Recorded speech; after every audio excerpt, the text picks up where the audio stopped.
Morning বন্ধুরা, এখন এই সকাল হয়েছে। এই সকালে এত ঠান্ডা না, প্রচণ্ড ঠান্ডা হাওয়া দিচ্ছে। গুড মর্নিং, শুভ সকাল। কেমন লাগছে বলবে আমাকে একটু। এখন চান ফান করিনি সকাল ঠান্ডায়। ওই আকাশ দিকে দেখো, সূর্য উঠেছে ওখানে ছোট্ট হচ্ছে চাঁদটা আছে, এখনো চাঁদ আছে দেখেছো। কীরকম লাগছে বলবে। এদিকে রোড, গাড়ি ঘোড়া যাচ্ছে, সবাই কাজ করছে। এসব কাজ করা আমাদেরও কাজ হচ্ছে। রুমগুলো এখন পরিষ্কার করা হয়েছে, কাজ চালু হবে। কারেন্ট নেই আজকে আবার, সব দেখতেই পাচ্ছ।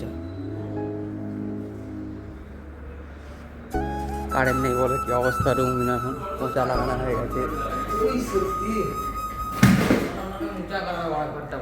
মুছে দে ওটাতেই কথা যাচ্ছে। এটা হচ্ছে বড় অফিস আমাদের, আর এখানে সব কাজ করি। এই মেশিন বাঁধা হবে, এবার গদি বাঁধাচ্ছে। কারেন্ট এখন আসবে কি জানি না গো। এই ঘরটা পূজা লাগিয়ে দেওয়া করে রেডি হয়ে যাবে।